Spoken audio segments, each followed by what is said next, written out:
আজকে আমরা ক্লাসটা কি করব আগে সেটা একটু বলে নিই। সবাই ক্যামেরা অন করে রাখবে। প্রথমে আগের দিনে যে ডাউট সামগুলো আছে, যেগুলো সবাই পারোনি, অনেকেই পেরেছো। এই শুভ্রজিৎ, তোমার ওই প্রথম অঙ্কটা হয়নি না, সাগ্নিকের অঙ্কটা? ঠিক আছে, তাহলে ওই অঙ্কগুলো নিয়ে একটু আলোচনা করে নিই আমরা। এখনো সবাই জয়েন করছে।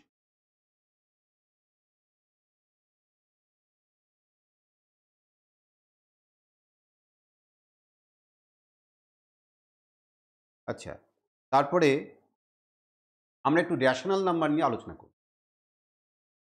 আগে একটু রেশনাল নাম্বার নিয়ে আলোচনা করবো এই জন্যই, একটা খুব ইম্পর্টেন্ট অঙ্ক সেইটা করব আজকে। সেটা করার জন্য রেশনাল নাম্বার নিয়ে একটু আমরা আলোচনা করে নেব। আর তারপরে আমরা সেট থিওরি তো শেষ হয়ে গেছে, এরপরে রিলেশন সেটা করতে হবে, তাহলে সেইটা আমরা করব।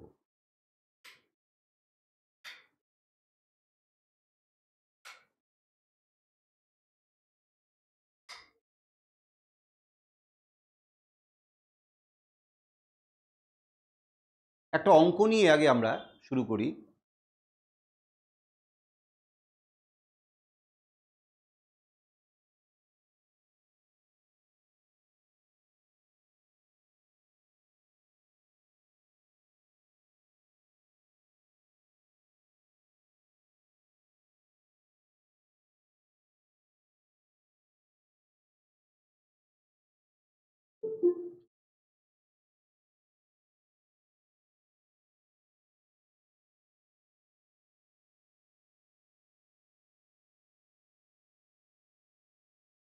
So that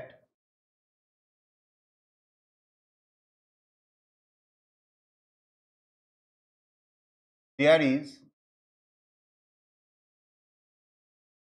no positive integer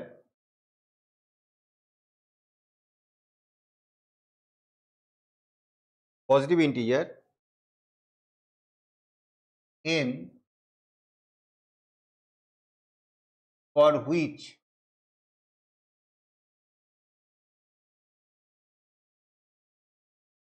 root upon n minus 1 plus root upon n plus 1 is rational। এই অঙ্কটা আগে আমরা আলোচনা করব। সবাই অঙ্কটা নোট ডাউন করবে। একটা খুব বিউটিফুল অঙ্ক। এই অঙ্কটা করলে অনেক কিছুর ধারণা আমাদের তৈরি হবে এবং সেটা তোমাদের ক্লাসের যে সমস্ত অঙ্কগুলো পরে করবে তাতেও কাজে লাগবে। প্রথম কথা হচ্ছে, এই অঙ্কটা করতে গেলে আগে আমাদের যে ধারণাগুলো লাগবে সেগুলো একটু আমরা তৈরি করে নিই, সেগুলো একটুখানি ঝালিয়ে নিই আমরা, যদিও অনেক আগে আমরা এগুলো আলোচনা করেছিলাম। আমার কথা পরিষ্কার শোনা যাচ্ছে তো? ঠিক আছে। রেশনাল নাম্বার বাংলায় বলে হচ্ছে মূলদ সংখ্যা। এবার এই মূলদ সংখ্যা বা রেশনাল নাম্বার কাকে বলে? কোন নাম্বারগুলো রেশনাল নাম্বার বা মূলদ সংখ্যা? দেখো, আমাদের নাম্বার সিস্টেমে যে নাম্বারগুলো আছে, যে সংখ্যাগুলো আছে, সেই সংখ্যাগুলোকে দুটো শ্রেণীতে ভাগ করা যায়। একটা হচ্ছে বাস্তব সংখ্যা, আর একটা হচ্ছে অবাস্তব সংখ্যা। বাস্তব সংখ্যা ইংরেজিতে বলে হচ্ছে রিয়েল নাম্বার, আর অবাস্তব সংখ্যা হচ্ছে ইমাজিনারি নাম্বার। এই হচ্ছে সংখ্যার প্রথম ভাগ। তাহলে এখন আমরা আগে আলোচনা করব বাস্তব সংখ্যা কাকে বলে। তোমরা কেউ বলতে পারবে বাস্তব সংখ্যা কাকে বলে?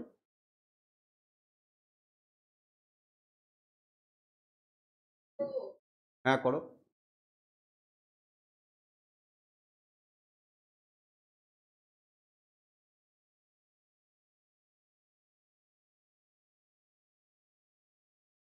না, কেউ বলতে পারবে? চেষ্টা করবো। বলো। জিরো থেকে একদিকে পজিটিভ ইনফিনিটি মানে ইনফিনিটি পর্যন্ত, আবার মাইনাস আবার জিরো থেকে দিকে মাইনাস ইনফিনিটি পর্যন্ত।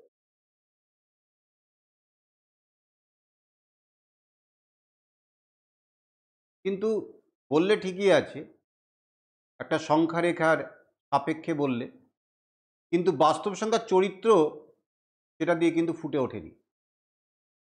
স্যার বলবো? বলো। স্যার, যে সকল সংখ্যাগুলিকে আমরা যদি স্কোয়ার করি এটা মান সবসময় পজিটিভ আসবে। এগুলো তো তোমাদের ক্লাসে আমি আলোচনা করেছিলাম। বাস্তব সংখ্যা দেখো, তোমাদের চেনা জানা যত সংখ্যা, তুমি যখনই সংখ্যার কথা আমি বলছি তখন তোমার সামনে কি আসছে? 3, এই না -2, এই না 2 পূর্ণ 1-এর 2, 1.5, -1.3, কারু আবার মাথায় পৌনঃপুনিক সংখ্যা 3.33333, এরকম বিভিন্ন সংখ্যা তোমাদের মাথায় আসছে, কারণ এই সংখ্যাগুলো তোমরা ছোট থেকে শিখছো। এবং সমস্ত সংখ্যার দিকে যদি তাকাও তাহলে দেখো প্রত্যেকটা সংখ্যাকে যদি বর্গ করা হয় তাহলে কিন্তু একটা ধনাত্মক সংখ্যা পাওয়া যায়।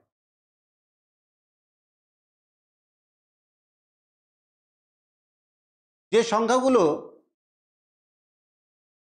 ধনাত্মক সংখ্যা সেগুলোকে বর্গ করলে তো ধনাত্মকই থাকবে, আর যেগুলো ঋণাত্মক সংখ্যা সেগুলোকে যদি বর্গ করা হয় তাহলে নিশ্চয়ই ধনাত্মক সংখ্যা তৈরি হয়। এবার তুমি বলতে পারো যে একটা ঋণাত্মক সংখ্যাকে বর্গ করলে কেন ধনাত্মক তৈরি হবে? এই প্রশ্নও আসতে পারে। কি শুভ্রজিৎ, আসতে পারে না? -3 into -3 equal to +9। -3 whole square বলতে তাই বোঝায় যে -3 ইন্টু -3 ইকুয়াল টু +9। এবার তুমি প্রশ্ন করতে পারো কেন দুটো নেগেটিভ নাম্বার গুণ করে কেন পজিটিভ নাম্বার তৈরি হলো? তার জন্য আমার একটা সুন্দর ভিডিও দেওয়া আছে, মাইনাসে মাইনাসে কেন প্লাস হয়। যদিও আমরা ছোটবেলা থেকে জানি যে ছোটবেলায় এই সব শিখেছি, প্লাসে মাইনাসে মাইনাস, মাইনাসে প্লাসে মাইনাস, মাইনাসে মাইনাসে প্লাস, প্রচুর স্টুডেন্ট ভুল করে। অ্যাকচুয়ালি মাইনাসে মাইনাসে প্লাস হয় না, কোনো চিহ্নে চিহ্নে গুণ হয় না, সংখ্যায় সংখ্যায় গুণ হয়। তাহলে আমরা চটপট বোঝার জন্য, মনে রাখার জন্য মাইনাসে মাইনাসে প্লাস বলতে অভ্যস্ত, তাই আমরা বলিও ভাবে, কিন্তু অ্যাকচুয়ালি বলাটা ভুল। যেমন -x ইকুয়াল টু -3, দুদিকে মাইনাসটা কেউ কেটে কেটে দেয়, মাইনাস কেটে দেয়। ব্যাপারটা এইরকম, ধরো -x ইকুয়াল টু -3, তা মাইনাস মাইনাস ক্যান্সেল আউট করে দিল, বললো x ইকুয়াল টু 3। আমরা এইভাবেই করি, এটা ভুল নয়, কেউ কাটেও না। কিন্তু এখানে একটা ধারণায় ভুল আছে, যেটা আমরা কোনো সময় তলিয়ে দেখি না, এবং যত বড় হই তত এগুলো থেকে দূরে সরে যাই। কেন? এগুলো ভাবার আর সময় নেই। আমার কাছে স্ট্যাটিস্টিক্স আছে, আমার কাছে প্রবাবিলিটি আছে, সেট থিওরি আছে, এসব ভাববো কি? ও তো দেখেছি ছোটবেলায়, মাইনাস দুদিক থেকে কাটাকুটি করে আমি x ইকুয়াল টু 3। অ্যাকচুয়ালি কি দুদিক থেকে কোনো চিহ্ন কাটা যায়? চিহ্ন কিন্তু কাটা যায় না। তাহলে এটা কি হয়? এটা অ্যাকচুয়ালি দুদিকে -1 দিয়ে গুণ করছি।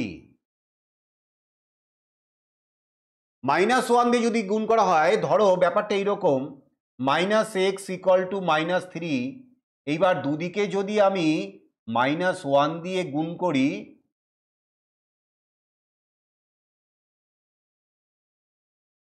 এই ব্যাপারটা তাহলে এটা হচ্ছে -1 ইন্টু -x মানে পজিটিভ এক্স, আর -1 ইন্টু -3 মানে 3।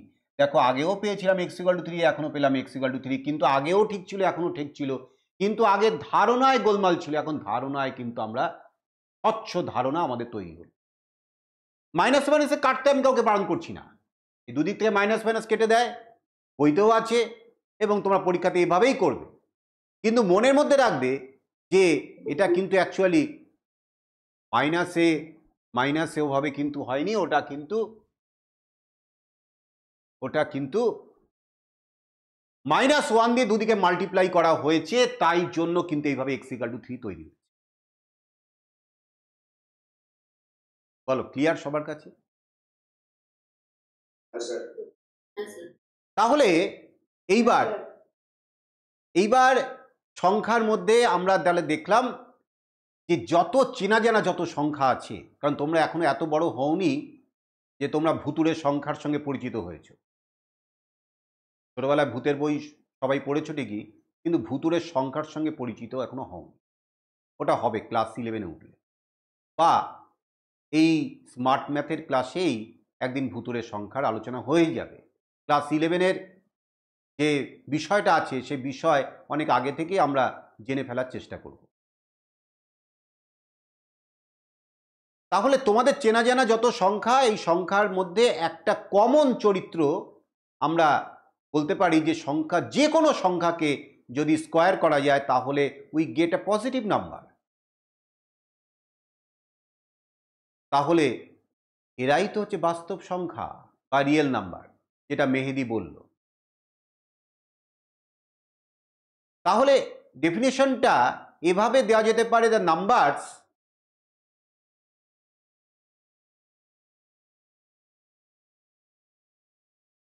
the square of the numbers is positive, then the number is called a real number. যখন একটা সংখ্যাকে বর্গ করলে আমরা একটা ধনাত্মক সংখ্যা পাবো, তখন সংখ্যাটাকে আমরা বলবো বাস্তব সংখ্যা বা রিয়েল নাম্বার। তোমরা একটু নোট ডাউন করো। The numbers whose squares are positive are called real numbers. তোমরা নিচে ছোট ছোট করে একটু উদাহরণ দিতে পারো এক্সাম্পল হিসাবে। -1, -1.5, +3, +3.1, -2 and 1/4। তোমার চেনা জানা যত সংখ্যা আছে সংখ্যাগুলো নিচে তুমি লিখে দিতে পারো, এবং নিশ্চয়ই তোমরা ফিল করতে পারছো, মুখস্থ করার কিচ্ছু নেই। তোমরা নিশ্চয়ই অনুভব করতে পারছো এই সংখ্যাগুলোকে যদি বর্গ করা যায় নিশ্চয়ই তুমি পাবে একটা পজিটিভ নাম্বার। তাহলে একটু জানতে ইচ্ছা করছে না যে বাস্তব সংখ্যা, তাহলে অবাস্তব সংখ্যাটা স্যার একটু জানবো না? অবাস্তব সংখ্যাটা কি একটু দেখি, হয়তো পুরোটা আলোচনা করতে পারবো না।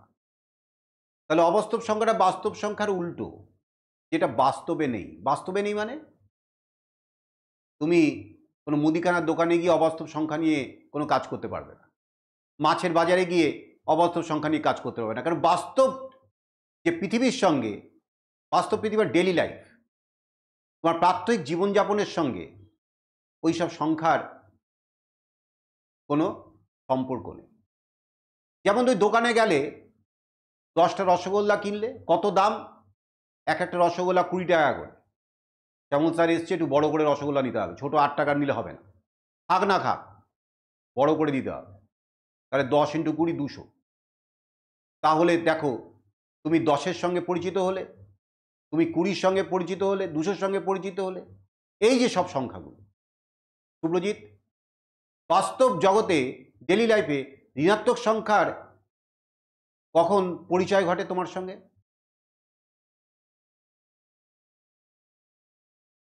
কোনো জায়গায় যদি ধার করা হয়, ধার করলে, তা তুমি মনে করো আমার কাছ থেকে মনে করো 500 টাকা ধার করলে, তা ঋণাত্মক সংখ্যাটা কোথায় পেলাম?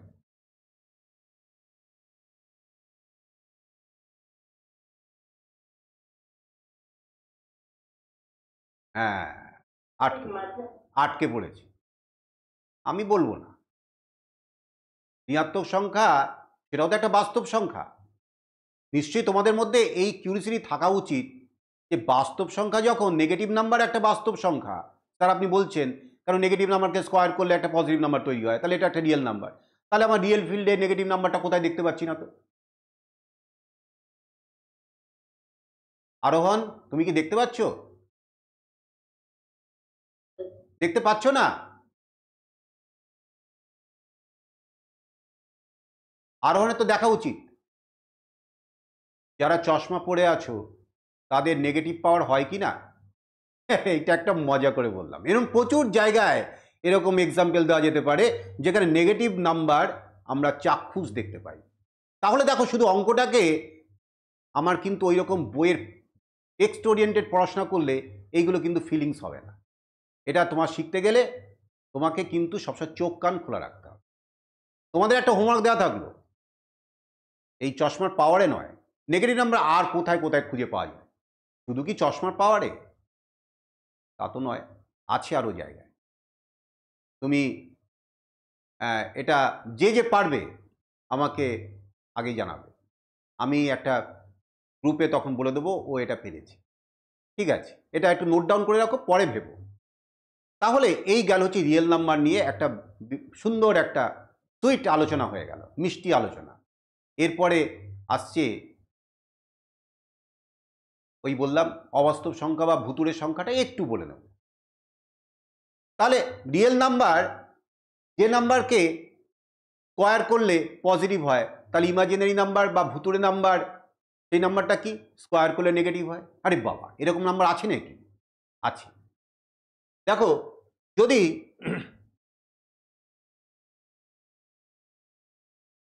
এইরকম একটা সংখ্যা হয় রুটের মধ্যে -3, তুমি বলে স্যার এরকম সংখ্যা, হ্যাঁ, এই সংখ্যার সঙ্গে এখনো তোমার পরিচয় ঘটেনি, এই সংখ্যার সঙ্গে পরিচয় ঘটবে কিছুদিন পরে। কিন্তু আমি তোমাকে জাস্ট একটা আইডিয়া দিচ্ছি যে এই ধরনের সংখ্যাও কিন্তু আছে রুটের মধ্যে -3, রুটের মধ্যে একটা নেগেটিভ নাম্বার। তোমরা জানো রুটের মধ্যে তোমাদের চেনা জানা যে যত যত সংখ্যা রুটের মধ্যে নিশ্চয়ই কখনো নেগেটিভ নাম্বার হয় না, তাই না? এবং এই পাগলা দাশুর অঙ্কটা যেটা নিয়ে আমি তোমাদেরকে একবার একটা ছোট মজার প্রশ্ন দিয়েছিলাম যে পাগলা দাশুকে সত্যি কি পাগলা বলবে, মনে আছে? তোমাদের একটা অঙ্ক দিয়েছিলাম, সেই রুটের মধ্যে নেগেটিভ হচ্ছে না, ওইখানেই ভুল হয়ে যাচ্ছে। তাহলে এখানে রুটের মধ্যে নেগেটিভ, রিয়েল ফিল্ডে রুটের মধ্যে নেগেটিভ হবে না, কিন্তু ইমাজিনারি ফিল্ডে রুটের মধ্যে নেগেটিভ হতে পারে। তাহলে এই সংখ্যাটাকে যদি স্কোয়ার করা হয় তাহলে কি হবে? এই স্কোয়ার রুটটা খালি উঠে গিয়ে শুধু -3 হবে। তাহলে এই রুটের মধ্যে -3 যে সংখ্যাটা আছে সেই সংখ্যাটাকে বর্গ করলে কি পাওয়া যায়? একটা ঋণাত্মক সংখ্যা, ধনাত্মক পাওয়া যাচ্ছে না। তাহলে এই ধরনের সংখ্যাগুলো হচ্ছে অবাস্তব সংখ্যা বা ইমাজিনারি নাম্বার। আর আমি এটা নিয়ে বিশদ বলবো না। তাহলে সংখ্যার দুটো ভাগ হয়ে গেল, এগুলো একটু মনে রাখার চেষ্টা করো, খাতায় তো লিখবেই আর অবশ্যই ক্লাস নোট পাঠাবে। আমি আজকে আবার ফলো আপ করবো যে কারা কারা ক্লাস নোট পাঠাচ্ছ, কীভাবে পাঠাচ্ছ, কীভাবে তোমরা ক্লাস নোট তৈরি করছো। কেন একটা গুরুত্বপূর্ণ একটা ক্লাস, এই ক্লাসে যে সমস্ত আলোচনাগুলো হবে সেই আলোচনাগুলো জেনারেলি বইতে থাকবে না, জেনারেলি থাকবে না। এরকম বই খুঁজে পাওয়া খুব মুশকিল। আমি অনেক কষ্ট করে এরকম বিটকেল বই জোগাড় করেছি, বিভিন্ন বিটকেল বই, যে বইতে এরকম অঙ্কের মধ্যে প্যাচ যত পয়দার যত আছে, যত মজা আছে, যত ফান আছে, এগুলোকে নিয়ে সবসময় সব এই বইতে বলা আছে। এবং সেগুলো পড়ে আমি কিছু কিছু তোমাদের বলার চেষ্টা করি, যেগুলো আমি বলতে পারি, সবটা তো বলতে পারবো না। আচ্ছা, তাহলে সংখ্যা দুরকম হলো, বাস্তব অবাস্তব। এইবার বাস্তব সংখ্যা তার অনেক রকম ভাগ আছে। এই যে প্রথম যেটা অয়ন বলল কাউন্টিং, সেটা হচ্ছে ন্যাচারাল নাম্বার। আমি আজকে যেহেতু আমার মূলদ সংখ্যার উপরে ফোকাস করা আছে, আমি টোটাল সংখ্যা তত্ত্ব নিয়ে যখন আমি নাম্বার থিওরি শুরু করব তখন এগুলো নিয়ে বিশদে বলবো। আমি আজকে শুধু মূলদ সংখ্যার উপরেই ফোকাসটা করছি, যেহেতু অঙ্কটা আমি মূলদ সংখ্যার উপরে রয়েছে, তাই জন্য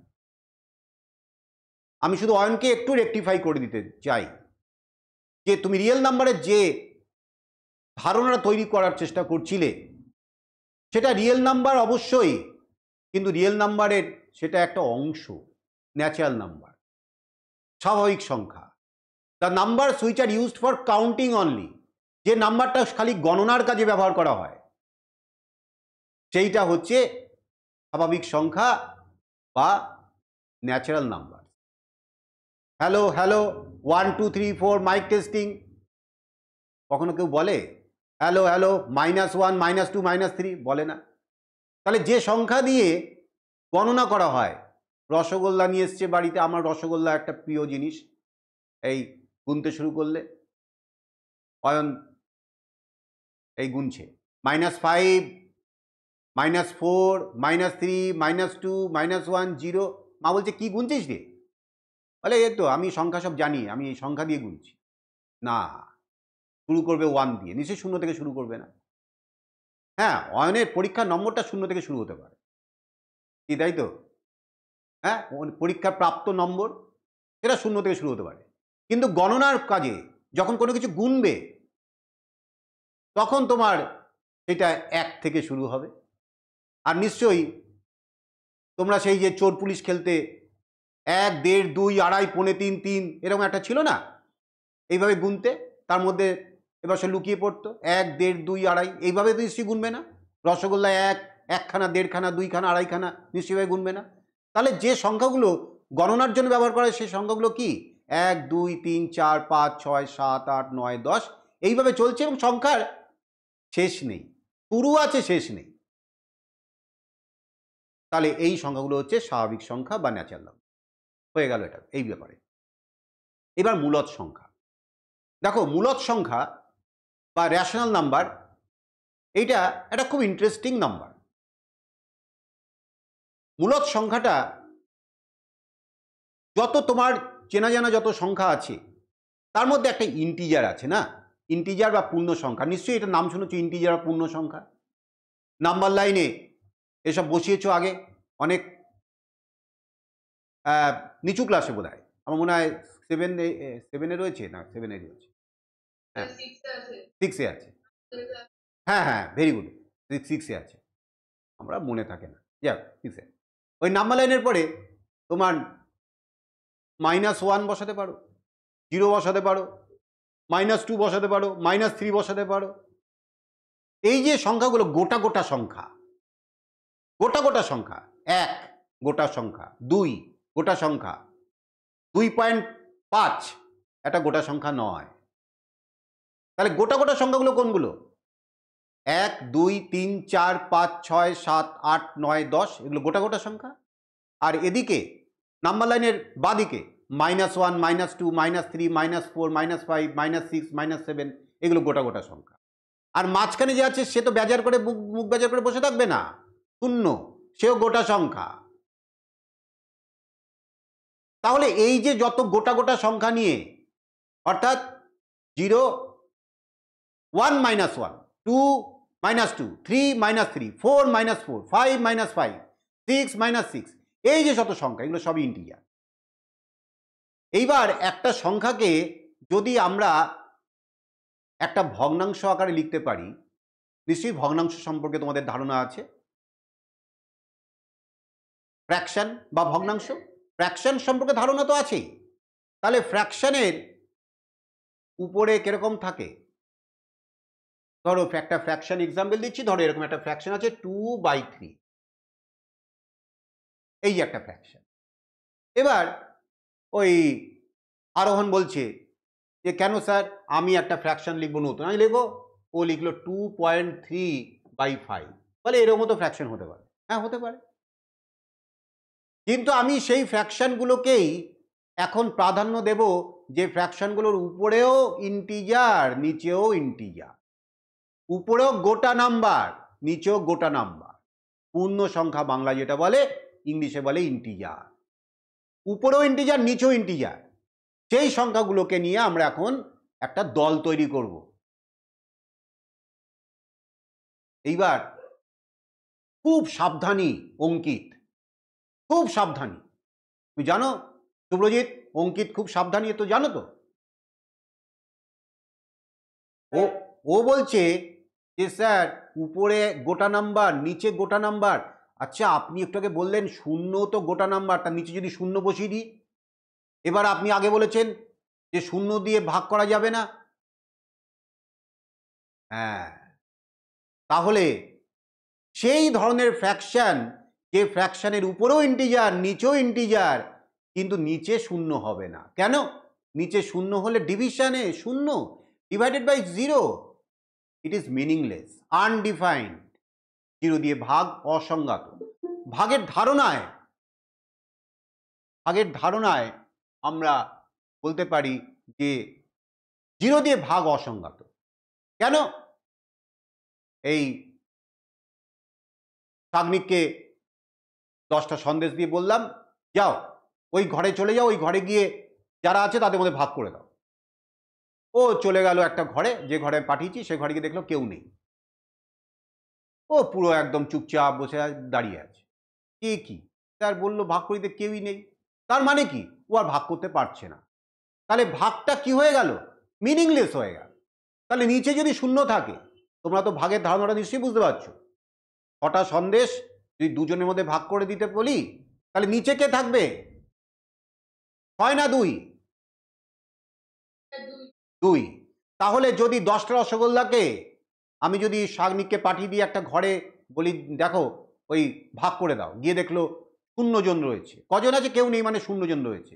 তাহলে শূন্যটা কোথায় থাকবে? নিচে না উপরে? নিচে। তাহলে এই যে জিরো যদি নিচে থাকে, তখন শাগনিক কি হয়ে যাচ্ছে? কনফিউজড হয়ে যাচ্ছে, ভাগ করতে পারছে না। তাহলে নিচে কিন্তু শূন্য হবে না। দেখো কি সুন্দর একটা ধারণা। তোমাদের ধরো অনেক বড় হয়েছো, একটা খুব ভালো বিরাট বড় পরীক্ষায় চান্স পেয়েছো, একটা ছোট্ট প্রশ্ন করলো যে শূন্য দিয়ে ভাগ করা যায়, যদি না যায় কেন? কেন শূন্য নিচে পড়ে না? তখন এইভাবে তুমি এক্সাম্পল ক্রিয়েট করে বলবে। ভাগের ধারণাটাই অসম্পূর্ণ হয়ে যাবে আমি যদি 0 জনের মধ্যে ভাগ করে দিতে চাই। এই ব্যাখ্যা, এই বলার কায়দা, এতেই তোমার বাজিমাত হয়ে যাবে, তুমি ইন্টারভিউতে পাস করে যাবে। শুধু বলতে হবে সাহস করে, হ্যাঁ আমি যেটা জানি, আমি যেটা বুঝি, যেটা মজা করে বা আমি সেটা শিখেছি, সেইভাবেই বলবো। আমি বইয়ের ভাষায় বলতে চাইবো না, তাহলেই তোমার আর হবে না। তুমি যদি বইয়ের ভাষায় খোঁজো, ডিভিশনের ডেফিনেশান বিভিন্নভাবে এভাবে যদি করো, তখন কিন্তু তুমি এই সব ধরনের প্রশ্নের উত্তর দিতে পারবে না। এই প্রশ্নের উত্তর দিতে গেলে তোমাকে কিন্তু এইভাবেই আলোচনাটার জায়গায় পৌঁছতে হবে।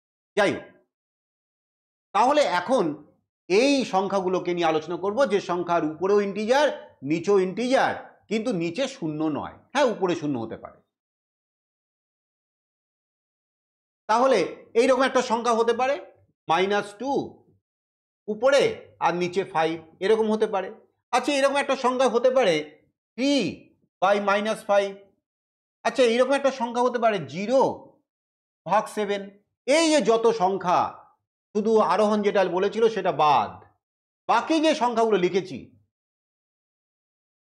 দাঁড়াও,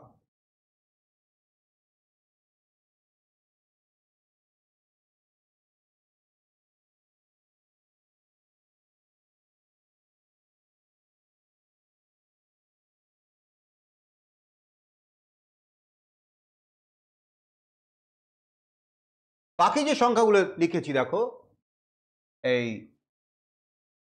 এই যে সংখ্যাগুলো লিখেছি, এই সব সংখ্যাগুলো কিন্তু অ্যাকচুয়ালি কি বলতো? মূলদ সংখ্যা বা রেশনাল নাম্বার।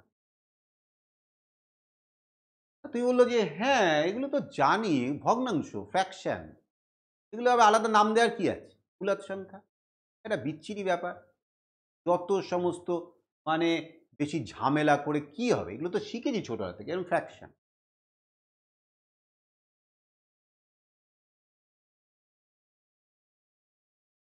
দেখো,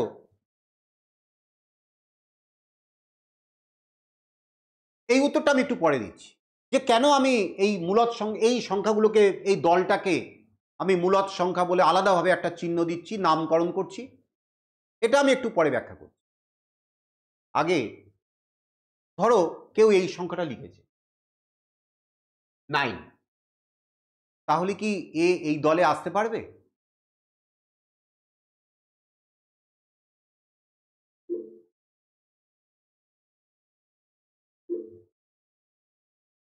কে বলতে পারবে? স্যার বলবো? হ্যাঁ বলো না, কে বলবে? স্যার মানে এই দলের মধ্যে আনা যাবে। আনা যাবে কেন? কারণ স্যার আমরা জানি যে কোনো সংখ্যা, যেমন আপনি এখানে 9 লিখেছেন, 9 মানে অ্যাকচুয়ালি মানে 9/1। ভেরি তো উপরে আর নিচে দুটোই তো ইন্টিজার। 9/1। অনেকে এটা একটু ঘাবড়ে যায়, তার একটু আগে বললো উপরে আছে নিচে আছে, তো উপরের নিচে তো উপরে কে কে তো একটাই, এর উপর নিচে দেখতে পাচ্ছি না, ফ্র্যাকশন ফর্মেশন নেই। একটা দাগ থাকবে, দাগের উপরে একজন থাকবে, নিচে একজন থাকবে, তবেই তো মূলদ সংখ্যা হবে। হ্যাঁ তাই তো করলাম 9কে 9/1, তাহলে এই সংখ্যাটাও কিন্তু একটা মূলদ সংখ্যা বা রেশনাল। আচ্ছা যদি এভাবে কেউ বলে আচ্ছা 0, এই সংখ্যাটা তো ইন্টিজার, এটা কি মূলদ সংখ্যা? স্যার কেন কেন? হ্যাঁ 0 ক্লিয়ার কর। শূন্যর নিচে নেই, কিন্তু তার মানে ওখানে আছে। এটা 0/5ও কেউ লিখতে পারে, তাই না? যা খুশি লিখতে পারে। হ্যাঁ শুধু আচ্ছা এই ধারণাটা 0/5 কেন 0 হয়, এই ধারণাটা কিভাবে বলবো স্যার বলবো? বলো তো? স্যার যদি আমার কাছে বললাম স্যার 55টা মিষ্টি আছে, এবার আমাকে সেটা ভাগ করে দিতে হবে। আমি কাউকে খুঁজে পেলাম না, শূন্যের মধ্যে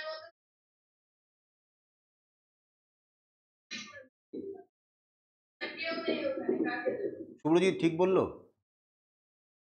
হ্যাঁ স্যার, এখানে তো ব্যাপারটা হয়ে গেল 55/0। তো উল্টো হয়ে গেল। আমি তোমাকে একটু আগে এইটা নিয়ে ব্যাখ্যা করেছি যে 6টা আইসক্রিম 3 জনের মধ্যে ভাগ করে দেব, তাহলে যাদের মধ্যে ভাগ করে দেবো সে তো নিচে থাকবে। তো হয়ে কে বলতে পারবে ভালো করে? শুভায়ন কি? দাঁড়াও, শুভায়ন কিছু বলো তো। চুপচাপ বসে থাকলে হবে না, পার্টিসিপেট করতে হবে। ভুল বলো কিন্তু কিছু বলো, জড়তা কাটা। আমাদের বলছি যে এখানে জিরোতে পারে, কারণ বলো না, কোনো টেনশন করবে না, যা মনে আসে তাই বলো।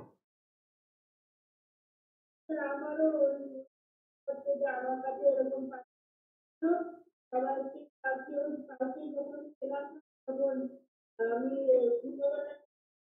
এটা তো অয়ন একটু আগে এইভাবে বলার চেষ্টা করলো, আমি ওর ভুলটা ধরিয়ে দিলাম যে ভালো করে বোঝো জিনিসটা কোথায় তোমার সমস্যাটা হচ্ছে। যে 5টা তোমার কাছে মিষ্টি ছিল, তুমি 5টা তো মুশকিল হয়ে যাবে, তুমি 10টা করো। হ্যাঁ একটু কিপটে টাইপের আছে, 10টা মিষ্টি করো। 10টা মিষ্টি তোমার বললাম 2 জনের মধ্যে ভাগ করে দাও, তাহলে 2টা কোথায় বসবে? 10 তো উপরে বসবে, এই তো ব্যাপার, 2 নিচে বসবে।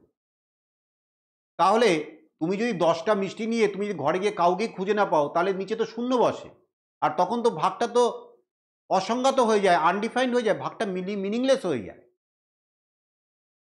তাহলে এর ব্যাখ্যাটা হবে যে এই ক্লাস 8-এর ক্লাসে আমি একদিন 1 হাঁড়ি রসগোল্লা নিয়ে গেছি, আর এই শুভ্রজিৎ এরা সব লাফাচ্ছে, স্যার এসছে রসগোল্লা নিয়ে দেবে। আলাম হ্যাঁ, সব লাইন দিয়ে দাঁড়াও এক এক করে। ওরা তো প্রায় 25-26 জন আছে, সব পড়াশোনার সমস্ত বাদ দিয়ে সমস্ত লাইন দিয়ে দাঁড়িয়ে পড়েছে। এইবার যেই আমি হাঁড়িটার ওই ঢাকনাটা সরিয়েছি, ভিতরে হাত দিতে কি কিছুই নেই। শুভ্রজিৎ এসে দাঁড়িয়েছে, ওর হাতে আমি এরকম করে দিলাম, ওই শূন্য হাঁড়ি থেকে নিয়ে ওকে দিলাম, তাহলে শুভ্রজিৎ কটা পেল? শূন্যটা। শুভ্রজিৎ তো কিছুই পাচ্ছে না। তাহলে এই জন্যই যদি শূন্যটা রসগোল্লা আমি এবার 20 জনের মধ্যেই ভাগ করি, কি 10 জনের মধ্যেই ভাগ করি, কি 30 জনের মধ্যে ভাগ করি, নিচে যাই থাকুক না কেন প্রত্যেকে তো কিছুই পাবে না, মানে প্রত্যেকে শূন্য পাবে। এই তো ভাগের ধারণা থেকে 0/30 মানে শূন্যের জন্ম হলো। এই তো এইভাবেই তোমাকে ভাবতে হবে জিনিসটা। সুবায়ন, তোমার কাছে ক্লিয়ার হয়েছে ব্যাপারটা? আসলে আমরা মেন যে আলোচনাটা সেখান থেকে অনেক দূরে সরে যাচ্ছি, কারণ এইগুলো এত ইন্টারেস্টিং এবং এগুলো অনেকেরই কনসেপশন ক্লিয়ার থাকে না। সেটা করতে গিয়ে আমার ক্লাসটা লেন্দি হয়ে যাচ্ছে। হোক, আমি নয় পরের ক্লাসেই আজকের যে আমরা করবো ভেবেছিলাম সেগুলো পরের ক্লাসেই করব, এটা হোক। আচ্ছা, তাহলে মূলদ সংখ্যা, উপরে ইন্টিজার নিচে ইন্টিজার, শুধু নিচে শূন্য হবে না। এইবার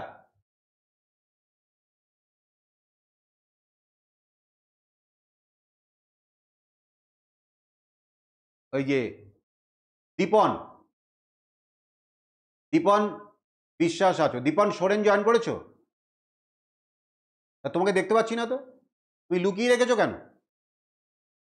হ্যাঁ, এই দীপন, দীপন সোরেন, ও একটা নাম্বার আমাকে দিয়েছে, একটু আগে একটা হোয়াটসঅ্যাপ করেছে, নাম্বারটা এটা লিখছি। কি দীপন, এটা পাঠালে তো না? যা, তাহলে আমি বোধহয় ভুল লিখেছি, যাক একটা নাম্বার এসছে এরকম। এবার তোমরা বলো, এটা মূলদ, রেশনাল না ইরেশনাল, মূলদ না অমূলদ?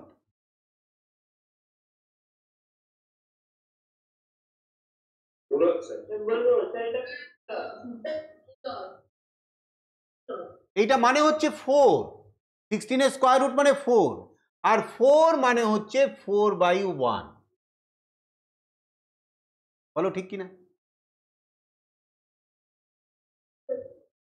তাহলে √16টা কিন্তু একটা মূলদ সংখ্যা, এটা আমরা বুঝতে পারছি।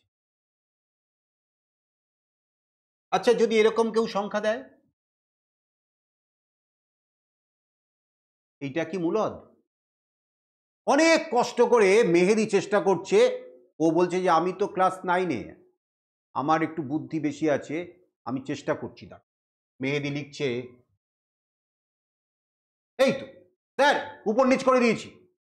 আলাম দাঁড়াও দাঁড়াও, এত তাড়াহুড়ো করো না, উপরে কি ইন্টিজার নিচে ইন্টিজার হয়েছে? তাহলে কেন 7 তো ইন্টিজার, 1 ইন্টিজার, আলাম উপরে তো √7 আছে। আরে ও, √7 ইন্টিজার না? আলাম যা, তাহলে ইন্টিজারটা তুমি শিখলেই তো ভুল, √7 কি করে ইন্টিজার হবে? তাহলে এই যে সংখ্যাটা রুট থেকে বের করা যাচ্ছে না, রুট থেকে বের করতে গেলে পয়েন্টে চলে আসবে, ইন্টিজার বা ইন্টিজার ফর্মে তৈরি করা যাচ্ছে না। 7 স্কোয়ার রুট করা যায়, সে অসীমকাল ধরে চলবে, সেসব ব্যাখ্যা পরে হবে। ক্লাস 9-এ এই ধারণা তো আছে, অম্লত সংখ্যার ধারণা, অসীমকাল ধরে চলবে, অসীমকাল ধরে চলবে, চলতেই থাকবে। আরে চলে কোথাও থামবে কি? না বাবা, কোথাও থামবে না। একজনের বয়স 2000 বছর হয়ে গেছে, ভাবো, এই আমাদের পাশের বাড়িতে বয়স 2000 বছর, সে তার সঙ্গে কথা হলো, সে 2000 বছর আগে ওই 7 স্কোয়ার রুট করা শুরু করেছিল, এখনো শেষ করতে পারিনি, চালিয়ে যাচ্ছে। আর আমি বললাম যে আপনি তাহলে, বলে আমি বেঁচে থাকবো যতদিন না স্কোয়ার রুট করা শেষ হবে, চলুক, এবার আমি মরে যাবো, উনি স্কোয়ার রুট করে যাবো। তাহলে এটা জাস্ট মজা করলাম, 2000 বছর কেউ বেঁচে থাকবে না। যাই হোক, তা এইবার এই যে √7, √3, √5, √8, এইগুলো সব হয়ে গেল অমূলদ, মূলদ নয়। আর মূলদ কোনগুলো? যেগুলো রুট থেকে পুটুস করে বেরিয়ে পড়ে, যেমন √16, √9, √25, এগুলো হচ্ছে একদম পারফেক্টভাবে বেরিয়ে যাচ্ছে। তাহলে ব্যাপারটা বুঝতে পারছি, রুটের মধ্যে যদি 16 থাকে, 9 থাকে, 4 থাকে, 25 থাকে, 36 থাকে, তাহলে কি হবে? ও সুন্দরভাবে একটা ইন্টিজার তৈরি করবে। তাহলে রুটের মধ্যে যদি স্কোয়ার নাম্বার হয়, তাহলে সে কোন সংখ্যার জন্ম দেয়? মূলদ না অমূলদ, রেশনাল না ইরেশনাল? বোঝা তো?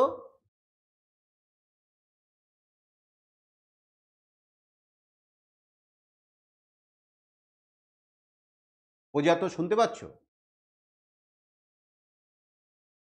হ্যাঁ, প্রজাতর কথা আমরা শুনতে পাচ্ছি না, আমরা প্রজাতর সঙ্গে পরে যোগাযোগ করার চেষ্টা করছি, বলে না নিউজে? যাই হোক, তা প্রজাতর মাইকটা, তোমার ইনপুটটা ঠিক করো। তোমার ইনপুটটা মানে আউটপুটটা হয়তো ঠিক আছে, ইনপুটের সমস্যা।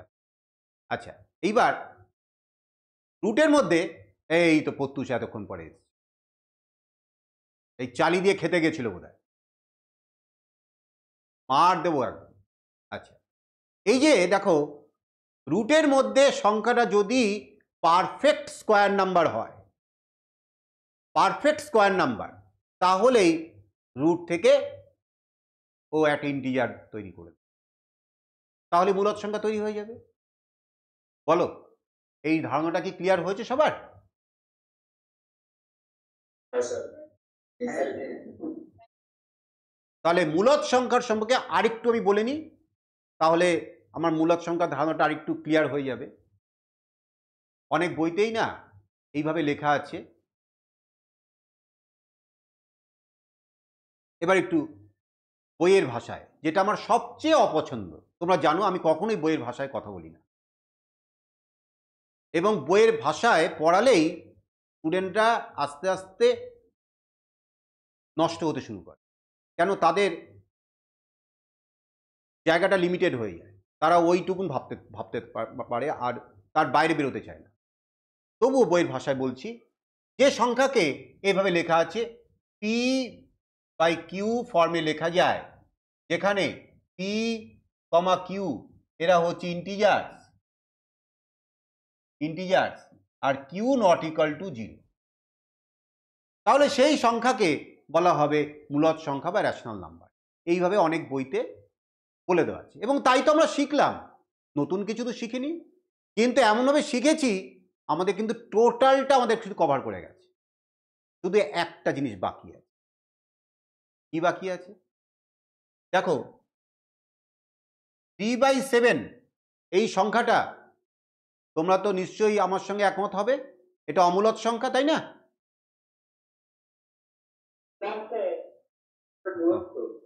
মূলদ সংখ্যা, হ্যাঁ হ্যাঁ, ভেরি গুড। তাহলে এটা মূলদ সংখ্যা, 3/7 আরোহণ মূলদ সংখ্যা তো। আচ্ছা, এটা মূলদ সংখ্যা। এইবার একজন না পাকা ছেলে আছে ওই স্মার্ট স্টাডি পয়েন্টে, সোহম জয়েন করেছে।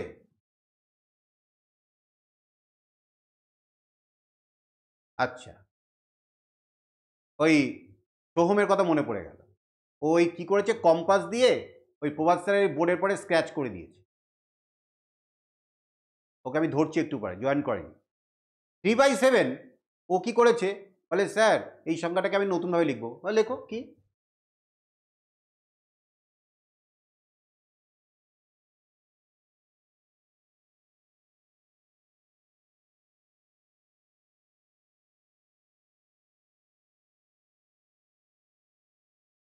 কিভাবে লিখেছে দেখেছো? উপরে একটা 5 গুণ করে দিয়েছে, নিচে একটা 5 গুণ করে দিয়েছে, সংখ্যাটা পেয়েছে 15/35। বলে এই যে স্যার মূলদ সংখ্যা, এটাও মূলদ সংখ্যা। আনলাম তো ওইটাও তো মূলদ সংখ্যা, আবার তোমার আবার নতুন করে বানানোর কি দরকার ছিল? বানিয়ে ফেললাম। তাহলে বসে বানাও। ও সারাক্ষণ ধরে বসে বসে একবার 4 গুণ করছে, উপরে 4 নিচে 4, একবার উপরে 7 নিচে 7, এর গুণ করে করে সংখ্যা বানাচ্ছে আর মূলদ সংখ্যা পাচ্ছে। কি আনন্দ পেয়েছে, নতুন মূলদ সংখ্যা শিখেছে, আর এরকম করে মূলদ সংখ্যা বানিয়ে যাচ্ছে। তখন এই ম্যাথমেটিক্সের একজন পণ্ডিত ব্যক্তি বললো, না, একে তো থামাতে হবে। এর মধ্যে এ কি, এ উপরে ইন্টিজার নিচে ইন্টিজার, নিচে ইন্টিজারটা নট ইকাল টু জিরো, এই বলতে গিয়ে তো ও তো সারাক্ষণ ধরে এই নিয়ে মূলদ সংখ্যা নিয়ে পড়ে আছে। ও খালি উপরে নিচে অনেকগুলো দিক গুণ করছে আর ব্যাস নতুন নতুন মূলদ সংখ্যা তৈরি করে দিচ্ছে। বলে কীভাবে থামানো যায়? তখন সেই পণ্ডিত, যে ম্যাথমেটিক্সের পণ্ডিত, তিনি একটা সংখ্যাটাকে একটু না মডিফাই করে দিল। এরকম সেই মডিফাইটা দেখা যাচ্ছে। উনি বললেন,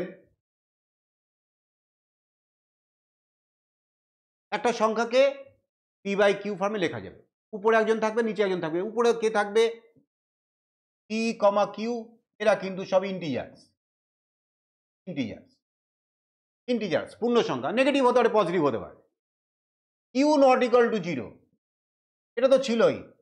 উনি এবার বললেন P and Q are coprime. Coprime মানে পরস্পর মৌলিক সংখ্যা। হ্যাঁ, এইবার সোহম থেমেছে। বলে, ও তাহলে তো আর গুণ করে লাভ নেই, পুনর্মূষিক ভব 3/7। হ্যাঁ স্যার, 3 আর 7 পরস্পর মৌলিক সংখ্যা বটে।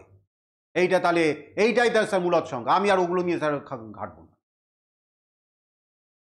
তখন এবার ওই ম্যাথমেটিক্সের ওই যে পণ্ডিত তিনি ভাবলেন, আরে ও তো আবার অন্যরকম ধারণা তৈরি করে ফেলছে। বলে, দেখো, তুমি বলেছিলে 12/28 এটা মূলদ সংখ্যা, এটাকে 4 দিয়ে উপরে গুণ করা হয়েছে, নিচে 4 দিয়ে গুণ করা হয়েছে। তুমি কিন্তু ভুল বলনি। 12/28 মানে মূলদ সংখ্যায়, 12/28 অমূলদ নয়। কিন্তু 12/28 আর 3/7 কি পার্থক্য বলো? তুমি কেন এতক্ষণ ধরে ওই নিয়ে বসেছিলে? তাই জন্যই তো আমি কাজটা করেছি। মজার ছলে বললাম, কিন্তু এই ডেফিনেশনটা খুব গুরুত্বপূর্ণ। পরে যখন আমরা মূলদ সংখ্যার পরে আরো কাজ করব, তখন দেখব এই থার্ড পয়েন্টটা যিনি বানিয়েছেন সেটা কত গুরুত্বপূর্ণ। এটা না হলে তুমি অনেক কিছু প্রমাণ করতে পারবে না। কিছুদিন পরেই তোমাদের করতে হবে, মেহেদি তোমাদের আছে না, প্রমাণ করো √2 একটি মূলদ সংখ্যা, এই অমূলদ সংখ্যা। √2 একটি অমূলদ সংখ্যা প্রমাণ তোমাদের কি আছে? না স্যার। আছে, কোনো একটা ক্লাসে আছে, 10-এ হয়তো। Prove that √2 is an irrational number. আমরা যখন এইসব কাজগুলো করব, সবই করব আমরা এই ক্লাসে, তখন আমরা দেখবো এই থার্ড পয়েন্ট। আজকে মনে রেখো, যে পয়েন্টটা ওই সোহমকে থামানোর জন্য উনি তৈরি করেছিলেন, সেই পয়েন্টটা কত গুরুত্বপূর্ণ। বলো, ক্লিয়ার? সবার নোট ডাউন করা হয়ে গেছে? এইবার ওই অঙ্কটা করার জন্য, যে অঙ্কটা নিয়ে আমি আজকে ক্লাসটা শুরু করেছিলাম, সেই অঙ্কটার সমাধান করতে গেলে আমার আর একটা ছোট্ট কনসেপ্ট লাগবে। সেই কনসেপ্টটা একটু আলোচনা করব।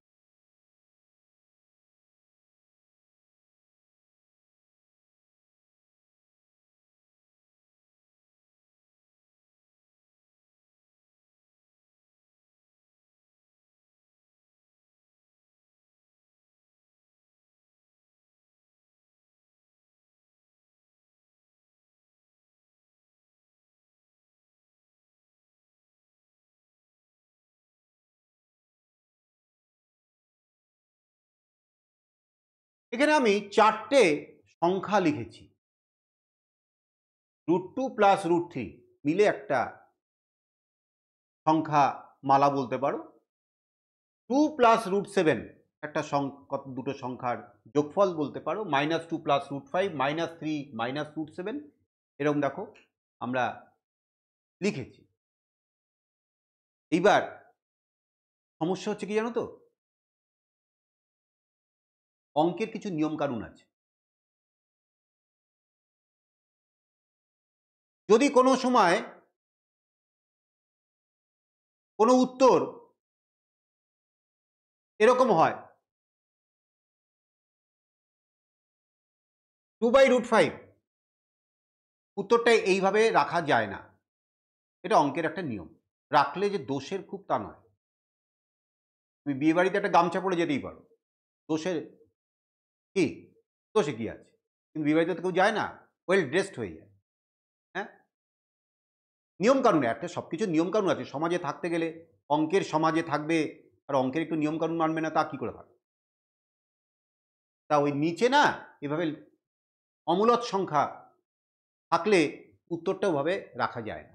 তখন কি করতে হয়, ওই নিচে না মূলদ আনতে হয়। একটু আগে তোমাদের মূলদ বোঝালাম, তাহলে নিচে যদি মূলদ আনতে হয় তাহলে কি করতে হবে? আমি সংখ্যাটার মান তো পরিবর্তন করা যাবে না, তাহলে আমি কি করব, এই ওই সোহম এসে বলছে স্যার একটা কাজ করুন, উপরেও √5 দিয়ে গুণ করে দিন, নিচেও √5 দিয়ে গুণ করে দিন। সোহম তো এই কাজটাই করছিল একটু আগে না, তাহলে এটা সমান 2√5 আর নিচে হচ্ছে √5 × √5 মানে 5। তাহলে দেখো নিচে মূলদ হয়ে গেল কি না? তাহলে আমাদের এইটা হচ্ছে লক্ষ্য থাকবে যে নিচে যেন কখনো অমূলদ না তৈরি হয়। আচ্ছা, যদি অমূলদ তৈরি হয় তাহলে কি করতে হবে? নিচে মূলদ বানাতে হবে।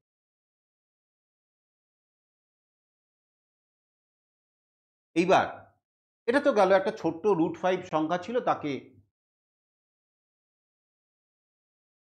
মূলদ করা হয়েছে।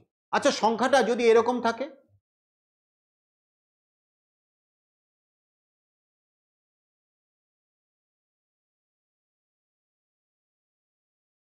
নিচে 2 + √3, এভাবে একটা উত্তর ধরো বেরিয়েছে, এইভাবে রাখা যাবে? একটু আগে বলেছি নিচে রুট থাকবে না, অমূলদ থাকবে না। তাহলে এইবার কত দিয়ে গুণ করব? সোহম বলল কেন স্যার, √3 আছে, আপনি উপর নিচে √3 দিয়ে গুণ করে দিন। তা ঠিক আছে করো, সোহম বলেছে যখন, তাহলে উপরে একটা √3 দিয়ে গুণ করলাম, আর নিচেও একটা √3 দিয়ে গুণ করলাম। তাহলে উপরে পেলাম √3, আর এই 2 + √3 × √3 মানে কত হলো? 2 + 3 মানে 5। এটা কি ঠিকঠাক হলো?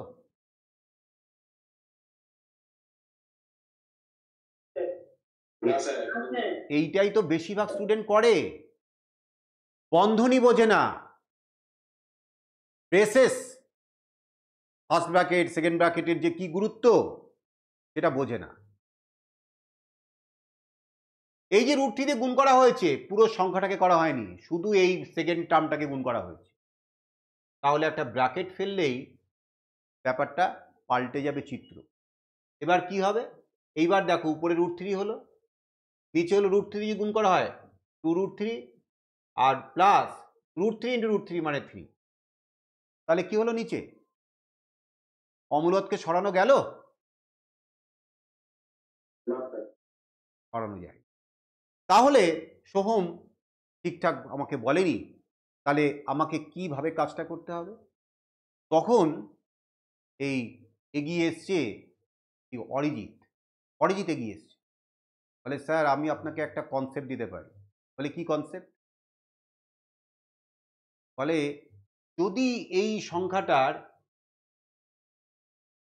1/, আপনি তো 2 + √3 এইটাকে তো সরাবেন, রুটটাকে সরাবেন, তাহলে এমন একটা ব্যবস্থা করুন না যাতে প্রথমটারও স্কোয়ার হয়, দ্বিতীয়টারও স্কোয়ার হয়। আমি বললাম হ্যাঁ, সেটা একটা ভালো বলেছে। বলে কেন, আমরা একটা ফর্মুলা শিখিয়েছিলেন না, a² - b² মানে a + b × a - b। বললাম হ্যাঁ, তা আপনি a - b মানে 2 - √3 দিয়ে উপর নিচে গুণ করে দিন না। তাই করো, 2 - √3 দিয়ে উপর নিচে গুণ করে দিচ্ছি। তাহলে কি তৈরি হলো? উপরে 2 - √3 থাকলো, ঠিক আছে, আর নিচে 2 + √3 × 2 - √3 কি হলো? a + b × a - b। দেখা যাচ্ছে?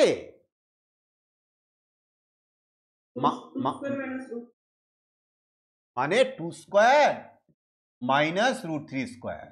ব্যাস, তাহলে উপরে 2 - √3 আর নিচে 4 - 3 মানে 2 - √3/1। এই তো, ব্যাস, নিচের থেকে অমূলদ সরে গেছে। তাহলে এই যে আমি গুণ করলাম, অরিজিৎ পরামর্শ দিয়েছিল বলে 2 + √3 যখন আছে আমি কত দিয়ে গুণ করেছি? 2 মাইনাস রুট 3 দিয়ে, তাই না? তাহলে এটাকে বলা হয় অনুবন্ধী, কনজুগেট। এই যে 2 প্লাস রুট 3 কনজুগেট কি আছে? 2 মাইনাস রুট 3। মানে কনজুগেট বলতে বোঝায় ওই এ স্কোয়ার মাইনাস বি স্কোয়ার ফর্মে পড়ে যাবে। আপাতত এইভাবেই বোঝো ছোট করে। আরও অনুবন্ধীর আরও অনেক ধারণা আছে, হ্যাঁ, সেটা পরবর্তীকালে আমরা আরও অনুবন্ধী নিয়ে যখন কাজ করব তখন সেটা আরও ডিটেলে শিখবো, আর একটু অ্যাডভান্স শিখবো। আপাতত ছোট্ট করে এইটুকুনি শেখো যেটা আমার এখন কাজে লাগবে। সবসময় যে এ প্লাস বি মানে 2 plus root 3 conjugate 2 minus root 3 হবে এমন কোনো কথা নেই। কনজুগেট এমনভাবে তৈরি করতে হবে যাতে ওটাকে গুণ করলে যেন অমূলত সরে যায়। এই হচ্ছে মেন কনজুগেটের ধারণা। যাই হোক, তাহলে 2 প্লাস রুট 3 কনজুগেট হচ্ছে 2 মাইনাস রুট 3। এটা ক্লিয়ার সবার কাছে? স্যার এইবার যে চারটে অ্যারেঞ্জমেন্ট এখানে লেখা আছে, রুট 2 প্লাস রুট 3 এর কনজুগেট কি হবে বলো?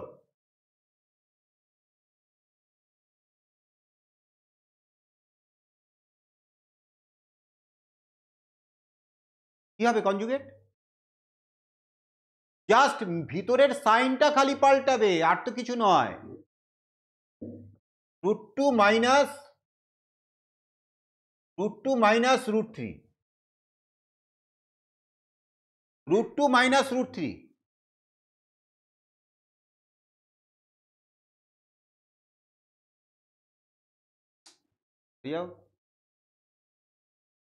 Root 2 minus root 3 2 plus root 7, তাহলে তার কনজুগেটটা কি হবে?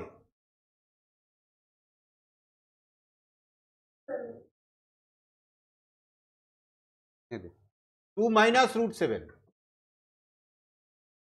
ভালো করে খেয়াল করো, যদি তুমি এটা দিয়ে এটাকে মাল্টিপ্লাই করো, 2 প্লাস রুট 7কে 2 মাইনাস রুট 7 দিয়ে মাল্টিপ্লাই করো, তাহলে কি হবে? 2 স্কোয়ার মাইনাস রুট 7 এর হোল স্কোয়ার। তার মানে 4 মাইনাস 7 মানে তৈরি হবে মাইনাস 3। তাহলে বলো অমূলত সরে যাবে কি না? যদি এইটাকে কনজুগেটটা লেখো -2 মাইনাস রুট 5, ভালো করে খেয়াল করো, এই দুটোকে গুণ করলে -2 এর হোল স্কোয়ার মাইনাস রুট 5 এর হোল স্কোয়ার, তাহলে তৈরি হবে 4 মাইনাস 5, দ্যাট ইজ ইউ গেট -1।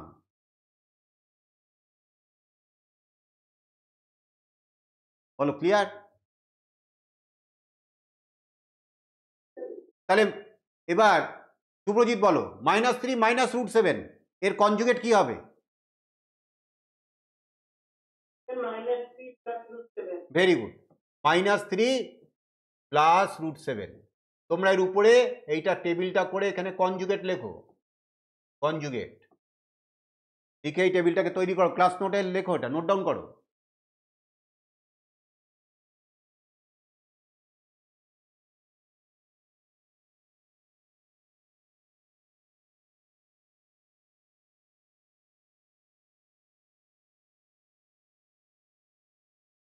হয়েছে?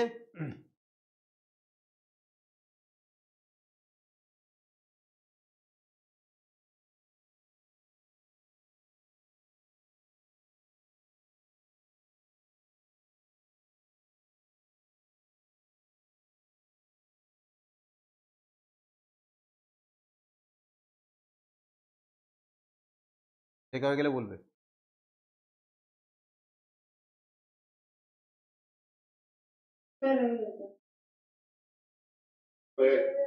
এইবার